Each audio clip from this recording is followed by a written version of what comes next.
Now Lee's going to install the hard amp mount.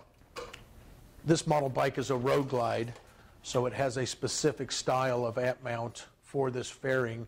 If you're working with a Batwing fairing like an Electra Glide Ultra or Street Glide, the amp mount will actually attach to the top of the stock deck, and the amp will sit on top of the stock head unit. The Road Glide fairing doesn't allow enough room for the amp to sit on top of the head unit, so we designed these brackets to allow the amp to be firmly mounted inside of a Batwing, or excuse me, a Road Glide style fairing.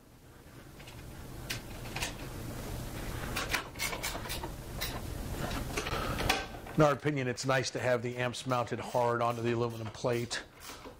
We've seen some applications where they get Velcroed on and stuff, and outside ambient temperature can cause the glue on the Velcro to fail. We just prefer to mount them hard, and the aluminum also helps to take heat out of the amp as well. Okay, so we're going to prep the amplifier by setting the input switches, the crossovers, and the gain settings. This particular amplifier has only 2 channels of output on the speaker lines, so we're going to move the input switch to 2-channel. That allows two sets of inputs to run all 4 channels of the amplifier. Now, since we don't have subwoofers on this motorcycle, we're going to go ahead and switch the crossovers to high pass, or HP. Now, this will block all the low frequency signals that we would normally send to a subwoofer amplifier. This allows this high frequency amplifier to generate the maximum sound quality available. We're also going to prep this, and since we know that we're working with the motorcycle source unit, we're going to adjust the gains to 5. There's a little dot on the potentiometers. Now that will set it so that the amplifier will send clean signal to the speakers without it clipping. The high level adjust, we're going to keep this set on the lowest setting at 4 volts. Now, since we're using high level speaker inputs, the amplifier senses the signal coming out of the radio from the speaker line, and it turns on and off. So we start this at a 4 volt rating here, and if the amplifier is not turning on and off correctly with the source unit, we can increase this slowly, but there's a pretty good range of 4 to 6 volts. We would only use that with an aftermarket source unit. With the Harman Kardon unit, we wouldn't hook that up at all, right? Right. Now on the opposite side of the amplifier, we have the speaker outputs. We have front and rear channels. This is where we're going to plug those Molex connectors into. And then we have the power connector. Now for this, we're only going to use the ground and B positive. Once we connect those 2 wires in there, we just plug this straight in.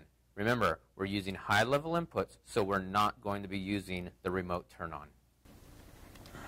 The amp will come with 4 self-tapping screws that as you screw them into the pre-drilled holes in the amp mount, they'll self-tap themselves into the aluminum.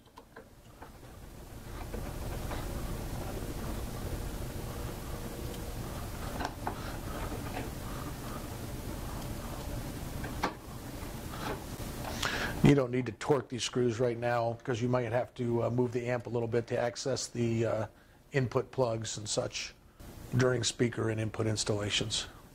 The amp should be set to a 2-channel when you're using the factory Harman Kardon head unit.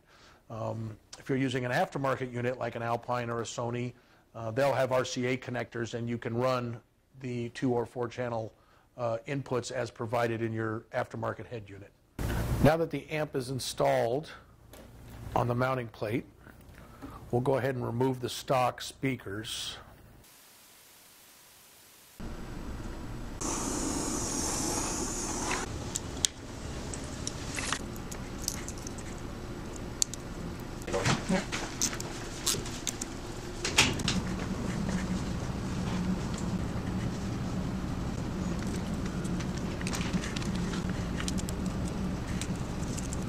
Here we go.